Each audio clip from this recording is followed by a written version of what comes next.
السلام علیکم ورحمۃ اللہ تعالی وبرکاتہ۔ نحمده ونصلي ونسلم على رسوله الكريم اما بعد فاعوذ باللہ من الشیطان الرجیم بسم اللہ الرحمن الرحیم ان اللہ وملائکته یصلون علی النبی یا ایھا الذین آمنوا صلوا علیہ وسلموا تسلیما اللهم صل علی سیدنا ومولانا محمد معدن الجود والکرم وآلہ الکرام وابنہ الکریم وبارک وسلم صلاۃ وسلاما علیک یا رسول اللہ صلی اللہ تعالی علیہ وسلم۔ اس سے پہلے پانی کا بیان ہوا،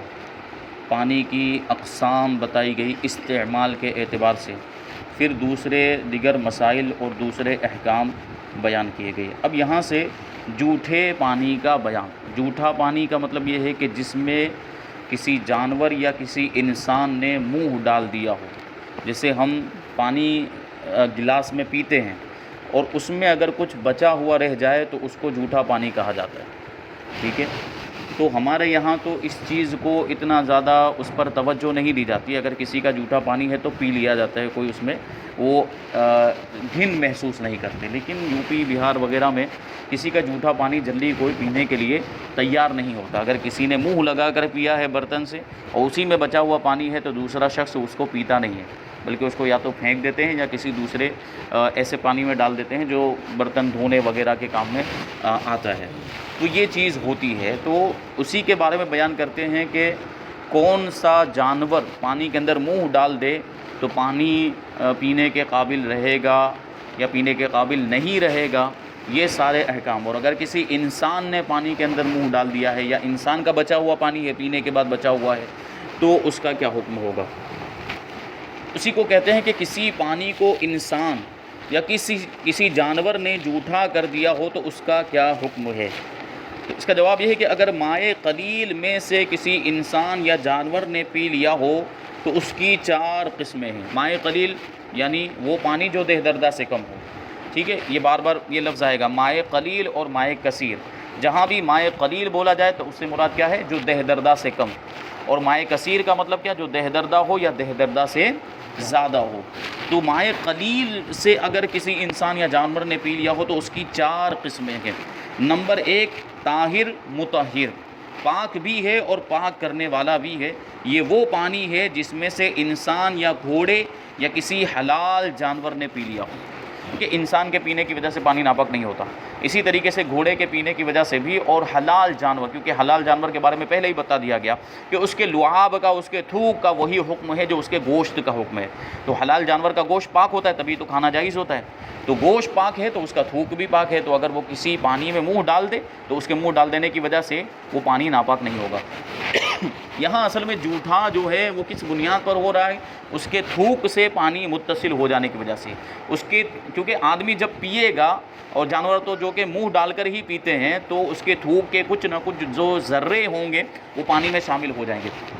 تو یہاں پر ایک قاعدہ کلیہ ذہن میں رکھنا چاہیے کہ جس کا تھوک پاک ہے اس کا جھوٹا بھی پاک ہے، اور جس کا تھوک ناپاک ہے اس کا جھوٹا بھی ناپاک ہے۔ تو اگر کوئی انسان منہ ڈال دیتا ہے یا کوئی حلال جانور جس کا گوشت کھانا حلال ہے وہ منہ ڈال دیتا ہے، یا گھوڑا، ایک گھوڑے کا گوشت کھانا حلال نہیں ہے لیکن اس کا جھوٹا پاک ہے، کہ اس سے پہلے بیان کیا گیا کہ گھوڑے کا گوشت کھانا حلال کیوں نہیں، کیونکہ وہ آلہ جہاد ہے، جہاد میں استعمال ہوتا ہے عام طور پر گھوڑا، تو اگر اس کو کھا کے ختم کر دیں تو پھر جہاد کے لیے کیا لے کر جائیں گے، تو اسی وجہ سے اس کو کھانا حرام قرار دے دیا گیا۔ تو اب اگرچہ جہاد وغیرہ کی ضرورت نہیں پڑتی، لیکن یہ حرمت ایک بار ہو گئی تو وہ حرمت ابھی تک باقی ہے، یعنی ابھی بھی اس کو حرام ہی مانا جائے گا، لیکن اس کا جھوٹا جو ہے وہ پاک ہے۔ تو وہ یعنی گھوڑا بھی اگر کسی پانی میں منہ ڈال دیتا ہے تو وہ پانی پاک بھی ہے اور پاک کرنے والا بھی ہے، یعنی اس سے وضو اور غسل وغیرہ بھی کر سکتے ہیں۔ نمبر 2 نجس یعنی ناپاک پانی، اس کا استعمال جائز نہیں ہے۔ یہ وہ پانی ہے جس سے خنزیر، کتے یا کسی بھی درندے جانور جیسا کہ شیر، چیتے وغیرہ نے پی لیا ہو، تو خنزیر تو نجس العین ہے، اس کا بال ناپاک ہے، خنزیر جس کو سور بھی کہا جاتا ہے۔ اسی طرح کتا ہے، وہ بھی ناپاک جانور ہے اور اس کا گوشت کھانا حلال نہیں ہے، اور اس کا تھوک بھی ناپاک ہے، یعنی کتا بھی اگر کسی پانی کے اندر منہ ڈال دے گا تو پانی ناپاک ہو جائے گا۔ اسی طریقے سے جو بھی درندے جانور ہیں، چیر پھاڑ کرنے والے جانور، شکاری جانور جیسے شیر، چیتا وغیرہ، تو یہ بھی اگر کسی پانی کے اندر منہ ڈال دیتے ہیں تو وہ پانی ناپاک ہو جائے گا۔ اب اس کا استعمال جائز نہیں، نہ اسے وضو کیا جا سکتا ہے، نہ اسے غسل کیا جا سکتا ہے، نہ ہی اس کو پینا جائز ہے۔ آگے فرماتے ہیں مکروہ نمبر 3، ایسا پانی جو مکروہ ہے، یعنی صحیح پانی کے ہوتے ہوئے اس کا استعمال مکروہ ہے۔ یہ وہ پانی ہے جس سے بلی، چوہے اور چھوٹی پھرنے والی اور غلیظ میں منہ ڈالنے والی مرغی اور شکاری پرندے جیسے کہ شکرا، باز وغیرہ نے پیا ہو۔ اچھا پانی ہوتے ہوئے مکروہ پانی سے وضو اور غسل کرنا مکروہ ہے، اور اگر اچھا پانی موجود نہیں ہے تو کوئی حرج نہیں ہے۔ اب وہ بلی کا تو پہلے بیان کر دیا گیا تھا، بلی، چوہے وغیرہ، تو یہ عام طور پر، اور ایسی مرغی جو چھوٹی پھرتی ہے اور غلیظ گندگی کے اندر بھی منہ ڈالتی ہے، جو مرغی کو آپ نے دیکھا ہوگا کہ اگر اس کو چھوٹا چھوڑ دیا جائے تو وہ گندگی میں بھی نالی میں بھی منہ ڈال دیتی ہے، تو ایسی مرغی نے کسی پانی سے پی لیا ہو، اور شکاری پرندے جیسے شکرا، باز وغیرہ نے کسی پانی میں منہ ڈال دیا ہو تو یہ پانی مکروہ ہو جاتا ہے۔ ہاں، اس میں بھی یہ بات ذہن میں رہنی چاہیے کہ اگر ہمیں یقین ہے کہ وہ بلی، جیسے کہ پہلے بھی بتایا کہ بلی کے منہ پر چوہے کا خون لگا ہوا تھا چوہا کھانے کے بعد، اسی طریقے سے جو مرغی کے بارے میں بتایا کہ چھوٹی پھرنے والی مرغی، اگر اس کی چونچ میں بھی کوئی نجاست لگی ہوئی ہے پھر اس نے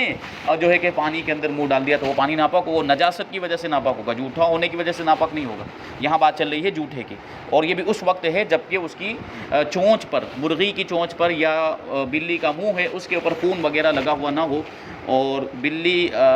یہ جو ہے کہ مرغی کی چونچ پر گندگی یعنی ناپاکی لگی ہوئی نہ ہو تو وہ پانی مکروہ ہو جاتا ہے۔ کہ اگر اچھا پانی موجود ہے تو اچھے پانی ہی سے وضو اور غسل کرنا چاہیے، اور اگر اچھا پانی موجود نہیں ہے تو اس پانی سے وضو اور غسل کر سکتے ہیں۔ اور نمبر 4، مشکوک پانی، یعنی وہ پانی جس کے پاک و ناپاک ہونے میں شک ہے۔ یہ وہ پانی ہے جس سے گدھے یا خچر نے پی لیا ہو۔ اچھا پانی ہوتے ہوئے مشکوک پانی سے وضو اور غسل جائز نہیں ہے، اور اگر اچھا پانی نہ ہو تو اسی سے وضو اور غسل کر لے اور تیمم بھی کرے۔ اب مکروہ پانی میں اور مشکوک پانی میں دونوں میں فرق یہی ہے،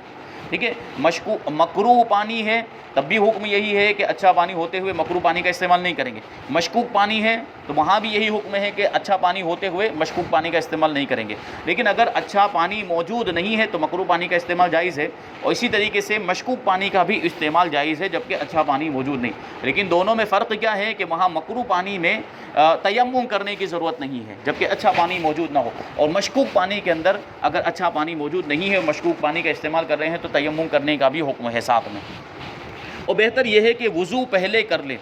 یعنی پہلے وضو کر لے پھر تیمم کرے، اور اگر اس کا عکس کیا یعنی الٹا کیا، پہلے تیمم کیا پھر وضو کیا، جب بھی کوئی حرج نہیں۔ اور اگر وضو کیا اور تیمم نہیں کیا، یا تیمم کیا اور وضو نہیں کیا تو نماز نہیں ہوگی۔ مشکوک پانی کے اندر مشکوک پانی موجود تھا اور اس نے سوچا کہ تو مشکوک پانی ہے تو کیا اس سے وضو کرنا، لاؤ تیمم کر کے نماز پڑھ لیتے ہیں، یا یہ سوچا کہ چلو اس کے بارے میں اختلاف ہے تو پاک بھی تو ہو سکتا ہے، کو خالی وضو کر لیا تیمم نہیں کیا، تو دونوں صورتوں کے اندر نماز نہیں ہوگی۔ یعنی دونوں کرنے کا حکم ہے، وضو بھی کرنا ہے اور تیمم بھی کرنا ہے۔ اب دونوں آگے پیچھے کر سکتے ہیں، ترتیب آگے پیچھے کر سکتے ہیں، پہلے وضو کیا بعد میں تیمم کیا، یا پہلے تیمم کیا بعد میں وضو کیا، یہ دونوں کر سکتے ہیں، لیکن بہتر کیا ہے کہ پہلے وضو کرے بعد میں تیمم کرے۔ اب یہ تیمم کا لفظ بار بار آ رہا ہے تو تیمم کہتے کسے ہیں، انشاءاللہ تبارک و تعالیٰ اس کا پورا بیان آگے آئے گا۔ ابھی بات جو ہے کہ اتنی ذہن میں رکھیں کہ پانی نہ ہونے کی صورت میں، پانی پر قدرت نہ ہونے کی صورت میں مٹی پر ہاتھ مارنے کے بعد چہرے پر اس کو پھیر لیا جاتا ہے اور ہاتھوں پر پھیر لیا جاتا ہے، اسی کو تیمم کہا جاتا ہے۔ اس کی پوری تفسیر، اب طریقہ وغیرہ اور کیسے کیسے جو ہے کہ کیا جاتا ہے، کب کیا جاتا ہے، وہ سارے احکام انشاءاللہ تبارک تعالیٰ آگے آئیں گے۔ تو یہ 4 پانی کی قسمیں بتا دی کہ انسان یا کسی جانور نے پانی کو پی لیا ہو یعنی مائع قلیل میں منہ ڈال دیا ہو تو اس کی 4 قسمیں بیان کی، طاہر، مطہر، پاک بھی ہے، پاک کرنے والا بھی ہے، جس سے کسی انسان، گھوڑے یا حلال جانور نے پی لیا ہو تو وہ طاہر بھی ہے، مطہر بھی ہے۔ نمبر 2 نجس یعنی ناپاک، یہ وہ پانی ہوتا ہے جس سے خنزیر، کتے یا درندے جانور نے پی لیا ہو، جیسے شیر، چیتے وغیرہ نے پی لیا ہو۔ اور مکروہ پانی جس سے بلی نے، چوہے نے یا چھوٹی پھرنے والی غلیظ میں منہ ڈالنے والی مرغی نے پی لیا ہو یا شکاری پرندے نے پی لیا ہو، جیسے شکرا، باز، کوا وغیرہ، تو یہ پانی مکروہ ہے۔ اس کا جو اچھا پانی ہوتے ہوئے اس کا استعمال جائز نہیں۔ اور پھر ہے ایک پانی چوتھے نمبر پر مشکوک، جس سے گدھے یا کھچر نے پی لیا ہو، اس کے بارے میں بھی حکم وہی ہے کہ اچھا پانی ہوتے ہوئے اس کا استعمال جائز نہیں ہے، اور اگر اچھا پانی موجود نہیں ہے تو اس کا استعمال جائز ہے، لیکن ساتھ میں تیمم کرنا پڑے گا۔ آگے سوال ہے کہ انسان کا جوٹھا پاک ہے تو کیا جنوبی اور حیض و نفاس والی عورت کا جوٹھا بھی پاک ہے؟ انسان کے بارے میں بتایا گیا کہ انسان اگر کسی پانی کو پی لیتا ہے، پھر جو بچا ہوا پانی ہے وہ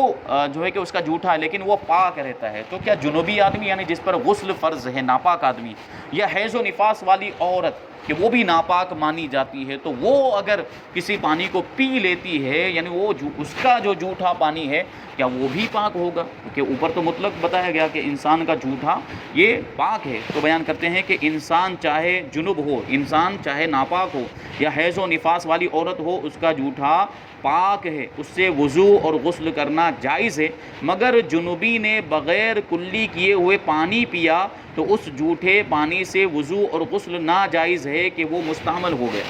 بات یہاں پر وہی آ جاتی ہے کہ جو بے وضو شخص ہے یا جو ناپاک شخص ہے وہ اس کے ہونٹ میں بھی نجاست حکمیہ سرایت کر چکی ہے، یعنی اس کے پورے بدن میں نجاست حکمیہ سرایت، نجاست حقیقیہ کا مطلب جو نجاست نظر آنے والی نجاست جیسے پیشاب پاخانہ وغیرہ، لیکن نجاست حکمیہ یعنی بے وضو ہو جانا یا بے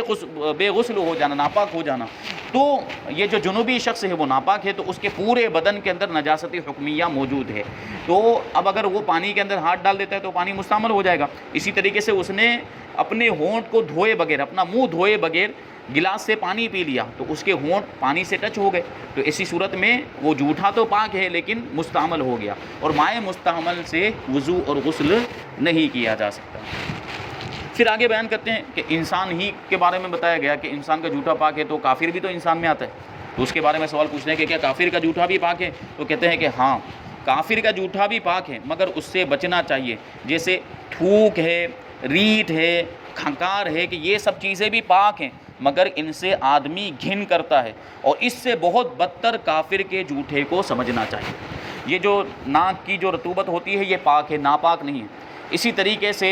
تھوک جو ہوتا ہے انسان کا وہ بھی پاک ہوتا ہے، ناپاک نہیں ہوتا، لیکن کیا کوئی کسی کے تھوک کو نگلنا گوارا کرے گا؟ اپنا تھوک نگلنے الگ بات ہوتی ہے، لیکن دوسرے کا تھوک یا دوسرے کی ناک کی رطوبت کو نگلنا گوارا کرے گا؟ نہیں، اس کو بہت زیادہ ناپسند کیا جاتا ہے، اس سے آدمی گھن کرتا ہے، تو اس سے زیادہ گھن کافر کے جھوٹے سے ہونی چاہیے اور اس سے بچنا چاہیے۔ جیسے کبھی کبھار جو ہے کہ کافر غیر مسلم جو ہوتے ہیں کہ ہمارے محلے میں سے گزر رہے ہوتے ہیں تو پانی مانگ لیتے ہیں کبھی کہ پانی دیا جائے، تو اگر انہوں نے پانی پیا ہمارے گلاس میں اور اس میں پانی بچ گیا ہے تو اس پانی کو اب جیسے کہ ہاتھ دھونے والا جو پانی رکھا ہوا ہے اس میں ڈال دیا جائے، جو بچا ہوا پانی ہے، یا برتن دھونے والے پانی کے اندر ملا دیا جائے، اس کو پینے کے لیے نہ رکھا جائے، اس سے بچنا ہی بہتر ہے۔ آگے بیان کرتے ہیں کہ کسی آدمی کے منہ سے خون نکلا، اس نے فوراً پانی پیا تو پانی کا کیا حکم ہے؟ جیسے دانت میں سے خون نکلا، اب اس نے وہ خون نکلا اور خون کو بھی تھوکا نہیں تھا اور کلی وغیرہ کچھ نہیں کیا، پانی پی لیا، تو اب اس پانی کا کیا حکم ہے؟ تو بیان کرتے ہیں کہ کسی کے منہ سے اتنا خون نکلا کہ تھوک میں سرخی آ گئی، یعنی خون غالب ہو گیا، تھوک کم ہے، اور اس نے فوراً پانی پی لیا، تو اب یہ جھوٹا ناپاک ہے، کیونکہ خون ناپاک ہے اور خون کی وجہ سے وہ جھوٹا بھی ناپاک ہو جائے گا۔ اور سرخی جاتی رہنے کے بعد جو اس کا لال پن ہوتا ہے، جو اس کا کلر ہوتا ہے، وہ سرخی چلی گئی، اس کے بعد اس پر لازم ہے کہ کلی کر کے منہ پاک کرے، اور اگر کلی نہ کی اور چند بار تھوک کا گزر موضع نجاست پر ہوا، ٹھیک ہے، کلی نہیں کی لیکن تھوک بار بار آیا گیا جس کی وجہ سے وہ سرخی ختم ہو گئی، خون کا اثر ختم ہو گیا، خواہ نگلنے میں یا تھوکنے میں، یہاں تک کہ نجاست کا اثر نہ رہا تو اب طہارت ہو گئی، اس کے بعد اگر پانی پیے گا تو وہ پانی پاک رہے گا، اگرچہ ایسی صورت میں تھوک نگلنا سخت ناپاک بات ہے اور گناہ ہے۔ تھوک کے بارے میں پہلے بھی بتایا گیا تھا کہ خون کے بارے میں پہلے بھی بتایا گیا تھا کہ خون جو ہے یہ بہتا ہوا جو خون ہوتا ہے جس میں بہنے کی صلاحیت ہوتی ہے وہ نجاست غلیظہ ہے، اس کا نگلنا ہرگز بھی جائز نہیں ہے۔ جیسے میں نے بتایا کہ مائیں بہنیں جب کچھ سبزی وغیرہ کاٹتی ہیں، انگلی کٹ جاتی تو وہ خون کو چوس لیتی ہیں، تو یہ جائز نہیں ہے کہ وہ خون ناپاک ہے۔ تو اسی طریقے سے دانت میں سے خون نکلا ہے اور وہ اس کی جو سرخی ہے وہ تھوک پر غالب آ گئی ہے، تو اب اس تھوک کا نگلنا بھی جائز نہیں ہے، سخت ناپاک بات ہے اور یہ گناہ ہے۔ آگے بیان کرتے ہیں کہ مرد کو غیر عورت اور عورت کو غیر مرد کا جھوٹا پینا کیسا ہے؟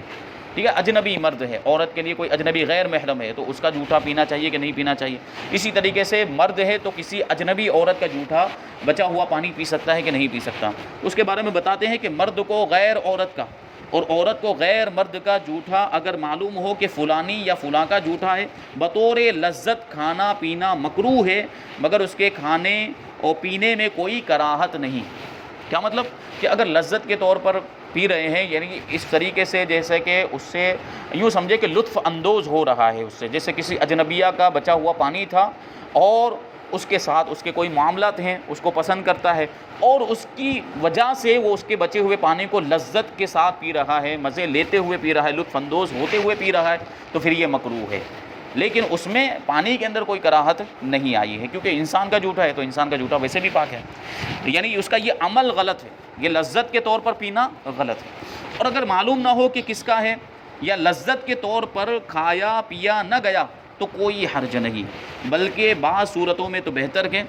یہ اچھا کام ہے. جیسے باشرہ عالم دین یا دیندار پیر کا جھوٹا کہ اس سے تبرک جان کر لوگ کھاتے پیتے ہیں. پیر صاحب کا جھوٹا پیا جاتا ہے، بلکہ اس کے لیے تو لوگ سبقت کرتے ہیں ایک دوسرے پر آگے بڑھنے کی کہ ہمیں مل جائے، کسی طریقے سے ہمیں مل جائے، پیر صاحب کا بچا ہوا پانی مل جائے، پیر صاحب کی بچی ہوئی چائے مل جائے. بلکہ بعض لوگ تو ایسے ہوتے ہیں کہ پیر صاحب کا بچا ہوا پان بھی کھا جاتے ہیں اور پھر اس میں معاملات بھی ہو جاتا. اب یہاں پہ ایک بات جو ہے کہ بڑی لطف والی بات ہے، وہ یہ ہے کہ کبھی ایسا ہوتا ہے کہ انسان تمباکو نہیں کھاتا ہے لیکن پیر صاحب کا پان ہے، بھلے تمباکو والا ہے، تو اٹھا کے تو ایسی صورت بھی اپنے آپ کو تکلیف میں ڈالنا ہے. وہ خود اب تمباکو والا نہیں کھاتا ہے تو ظاہر سی بات ہے اگر وہ پیر صاحب کا تمباکو والا پان کھائے گا تو اس کی طبیعت بھی خراب ہو سکتی ہے، چکر آئیں گے وغیرہ. تو ایسی صورت میں اس کو اجازت نہیں ہوگی کہ وہ تمباکو والا پان جو ہے کہ پیر صاحب کا لے کر کھا لے. تو اگر وہ خود بھی تمباکو کھاتا ہے تو کوئی حرج نہیں ہے، وہ تمباکو والا پان لے کر کھا سکتا ہے. تو ہاں، وہ پانی ہے، چائے ہے، شربت ہے، کھانے پینے کی کوئی چیز ہے جو پیر صاحب نے بچا کر دی ہے، اور عام طور پر ایسا ہوتا بھی ہے کہ پیر صاحب کچھ بچا کر رکھتے ہیں مریدوں کے لیے تو پھر وہ مریدوں میں تقسیم بھی کیا جاتا ہے. تو یہ اچھی چیز ہے، تبرک برکت کے لیے ہوتا ہے یہ، اور یہ اچھی نیتیں ہوں تو اللہ تبارک و تعالیٰ برکتیں بھی عطا فرماتا ہے. آگے بیان کرتے ہیں کہ کتے نے برتن میں منہ ڈال دیا تو پھر برتن کو کیسے پاک کریں گے. یہ تو بتا دیا گیا کہ کتے کا جھوٹا ناپاک ہے، کتا اگر کسی پانی میں منہ ڈال دیتا ہے تو پانی ناپاک ہو جائے گا، لیکن وہ برتن کو کیسے پاک کریں گے تو اس کو بیان کرتے ہیں کہ کتے نے برتن میں منہ ڈالا تو اگر وہ چینی یا دھات کا برتن ہے یا مٹی کا روغنی برتن ہے، یعنی روغنی کا مطلب یہ ہے کہ اس پہ تیل لگا دیا یا پالش کر دیا گیا، مٹی کا ہے، پالش کر دینے کی وجہ سے پانی اندر جذب نہیں ہوتا ہے، یعنی وہ نجاست اس میں سرایت نہیں کرتی ہے، یا استعمالی چکنا برتن ہو تو تین بار دھونے سے وہ برتن پاک ہو جائے گا. 3 بار اچھی طریقے سے برتن کو دھو دیا جائے تو پاک ہو جائے. تو ہمارے یہاں تو عام طور پر جو برتن استعمال ہوتے ہیں یا تو اسٹیل کے برتن استعمال ہوتے ہیں یا ایلومینیم کے برتن استعمال ہوتے ہیں، تو ان کو 3 مرتبہ اگر دھو دیا تو وہ پاک ہو جائیں گے، ورنہ ہر بار سکھا کر پاک کرنا ہوگا. یعنی ایسے برتن ہیں جن میں پانی جذب ہو جاتا ہے تو ہر مرتبہ دھونے کے بعد اس کو سکھانا پڑے گا، پھر دھونا پڑے گا، پھر یعنی 3 مرتبہ اس طرح کریں گے تب وہ پاک ہوگا. ہاں، چینی میں بال ہو، چینے کا برتن ہے لیکن اس میں بال ہوگا کیا مطلب ہے؟ یعنی یہ انسان والا بال نہیں، چینی کے برتن کو آپ نے دیکھا ہوگا کہ اس میں کبھی کبھی بیچ میں ایسی لکیر بنی ہوئی ہوتی ہے، ایسی، وہ اسی کو بال کہہ رہے ہیں کیونکہ اس میں تھوڑی سی گہرائی ہوتی ہے اور اس میں نجاست ہو سکتا ہے کہ رہ گئی ہو، اس میں اندر چلی گئی ہو کوئی چیز. تو وہ بال ہونے کا مطلب اندر وہ جو باریک کالا بال کی طرح جو اس میں نشان بنا ہوا رہتا ہے چینی کے برتن کے اندر.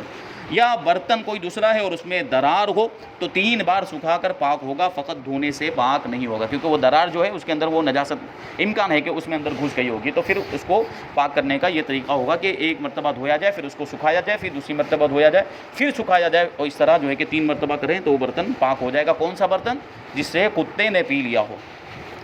آگے بیان کرتے ہیں کہ بلی ہاتھ چاٹنا شروع کر دے تو کیا کرنا چاہیے. جیسے پالتو بلی، بہت سے لوگ جو ہوتے ہیں گھروں میں بلیاں بھی رکھتے ہیں، اب بلیوں کے ساتھ وہ مانوس ہو جاتے ہیں، بلی ان سے مانوس ہو جاتی ہے، تو بلی کا معاملہ یہ ہوتا ہے کہ وہ پاؤں چاٹنا شروع کر دیتی، کبھی اس کو ہاتھ دیا جائے تو وہ ہاتھ کو چاٹنا شروع کر دیتی ہے. تو بلی کے بارے میں بتایا گیا کہ اس کا جھوٹا کیا ہے؟ مکروہ ہے، اس کے جھوٹے کو مکروہ ہے. تو اب اس کا تھوک کیا لگے گا؟ وہ چاٹے گی. تو اب اس کا کیا حکم ہے؟ بیان کرتے ہیں کہ اگر کسی کا ہاتھ بلی نے چاٹنا شروع کر دیا تو چاہیے کہ فوراً کھینچ لے، یعنی اس کو رہنے نہ دے کہ وہ اپنا کام کرتی رہے، نہیں بلکہ فوراً ہاتھ کو کھینچ لے، یوں ہی چھوڑ دینا کہ وہ چاٹتی رہے یہ مکروہ ہے، کیونکہ اب وہ ہاتھ ہمارا اس میں اس کا جوٹھا لگتا رہے گا جو کہ مکروہ ہے، یہ درست نہیں ہے، تو چھوڑ دینا، ایسا چھوڑ نہیں دینا چاہیے کہ وہ چاٹتی رہے، یہ مکروہ ہے، اور چاہیے کہ ہاتھ دھو ڈالے، بے دھوئے اگر نماز پڑھ لی تو نماز ہو جائے گی، مگر خلاف اولا ہے، بہتر نہیں ہے، ٹھیک ہے، ایسا کرنا بہتر نہیں ہے، یعنی ہاتھ کو دھونے کے بعد ہی نماز پڑھیں۔ پھر آگے بیان کرتے ہیں کہ پانی میں رہنے والے جانوروں کے جوٹھے کا کیا حکم ہے۔ جو جانور پانی میں، جیسے مچھلی پانی میں رہتی ہے، اور اسی طریقے سے کیکڑا ہے اور دوسرے جو جانور ہوتے ہیں جو پانی کے اندر رہنے والے جانور ہیں، ان کا جوٹھا ہے، یعنی اگر وہ پانی میں منہ ڈال دیتے ہیں، مچھلی نے پانی میں منہ ڈال دیا یا مچھلی خود پوری پانی میں گر گئی، تو اس کا کیا حکم ہے؟ تو یہ تو ظاہر سی بات ہے کہ پانی کے رہنے والے جانور کا جوٹھا پاک ہے، خواہ ان کی پیدائش پانی میں ہو یا نہیں، ٹھیک ہے۔ کبھی کچھ جانور ایسے ہوتے ہیں کہ جو پانی میں پیدا نہیں ہوتے، باہر پیدا ہوتے ہیں لیکن رہتے ہیں پانی میں، اور جیسے کچھوا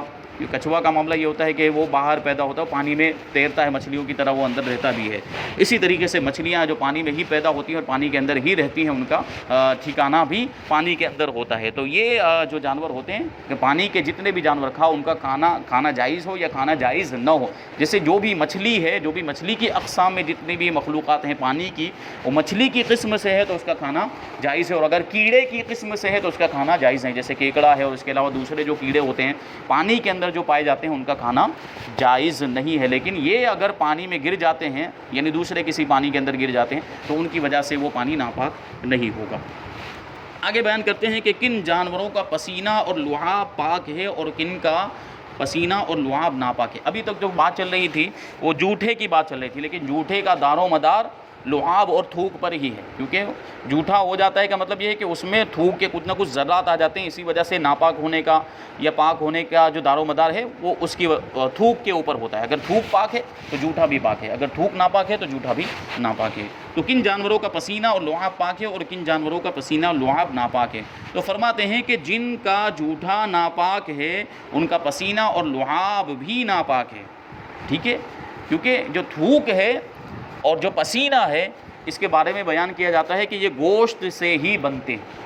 جو تھوک جو بنتا ہے وہ گوشت سے بن کے نکلتا ہے، اسی طریقے سے جسم سے جو پسینہ نکلتا ہے وہ بھی گوشت سے، چربی وغیرہ سے بنتا ہے اور وہ نکلتا ہے۔ تو اب آپ جو اس پر اسی سے جو ہے کہ نتیجہ اخذ کر سکتے ہیں کہ جن جانوروں کا گوشت حلال ہے ان جانوروں کا پسینہ بھی حلال ہے، یعنی وہ پسینہ اگر ہمیں لگ جاتا ہے تو اس سے بدن یا کپڑا ناپاک نہیں ہوگا، اور جن جانوروں کا گوشت ناپاک ہے، جن جانوروں کا گوشت کھانا جائز نہیں ہے تو ان کا پسینہ بھی ناپاک ہے اور ان کا لعاب یعنی تھوک بھی ناپاک ہے۔ تو جو کتے وغیرہ جو ہے کہ کبھی گلی کوچے میں گھومتے رہتے ہیں، تو اگر ہم گزر رہے ہوں تو اس بات کی بہت احتیاط کرنی چاہیے کہ ان کا منہ ہمارے کپڑے وغیرہ میں نہ لگ جائے، کیونکہ ان کی کتوں کا تو معاملہ یہ ہوتا ہے کہ ہمیشہ ان کا منہ کھلا رہتا ہے اور زبان ان کی حرکت کرتی رہتی ہے، تو یہ بہت زیادہ امکان ہوتا ہے کہ وہ ہمارے کپڑے سے مس ہو جائے اور ان کا جو لعاب ہے یعنی تھوک ہے وہ ہمارے کپڑے میں لگ جائے، تو اس کی وجہ سے ہمارا کپڑا ناپاک ہو جائے گا۔ تو گزرتے وقت اس بات کا خیال رکھنا چاہیے۔ ہاں اگر جیسے کوئی حلال جانور ہے، جیسے بکری وغیرہ جو بندھی ہوئی ہے یا بکری ہم نے پال رکھی ہے، تو بکری تو الحمدللہ یہ پاک جانور میں ہے، اور بکری تو بڑی برکت والی چیز ہے۔ تمام انبیاء کرام نے بکریوں کو چرایا ہے اور بکریوں کو پالا ہے، بکریوں کی دیکھ بھال کی ہے، یہ انبیاء کرام کی سنت ہے، بکریوں کو پالنا اور بکریوں کی دیکھ بھال کرنا، ان کو چرانا۔ ہمارے آقا نے بھی بکریاں چرائی ہے۔ حضرت حلیمہ سعدیہ کے پاس جب گئے تھے گاؤں میں، جب دودھ پینے کے زمانے میں اللہ کے رسول صلی اللہ علیہ وسلم اور بچپنے کے زمانے میں، تو وہاں نبی پاک صلی اللہ علیہ وسلم بکریوں کو چرایا کرتے تھے۔ تو بکریاں پالنا یہ بہت برکت والی چیز ہے، اور اگر کوئی اس نیت کے ساتھ بکریاں پالتا ہے کہ یہ تو سنت ہے، ہمارے نبی کی بھی سنت ہے اور دیگر انبیاء کرام کی بھی سنت ہے، تو اللہ تبارک و تعالیٰ اس میں برکت عطا فرمائے گا اور ثواب بھی عطا فرمائے گا۔ تو بکری اگر ہے کہیں بندھی ہوئی یا بکری کسی نے پالی اور بکری نے منہ لگا دیا ہے، بکری کا تھوک لگ گیا ہے، تو اس سے کپڑا ناپاک نہیں ہوگا۔ اسی کو بیان کرتے ہیں کہ جن جانوروں کا جوٹھا ناپاک ہے ان کا پسینہ اور لعاب بھی ناپاک ہے، اور جن کا جوٹھا پاک ہے ان کا پسینہ اور لعاب بھی پاک ہے، اور جن جانوروں کا جوٹھا مکروہ ہے اس کا لعاب اور پسینہ بھی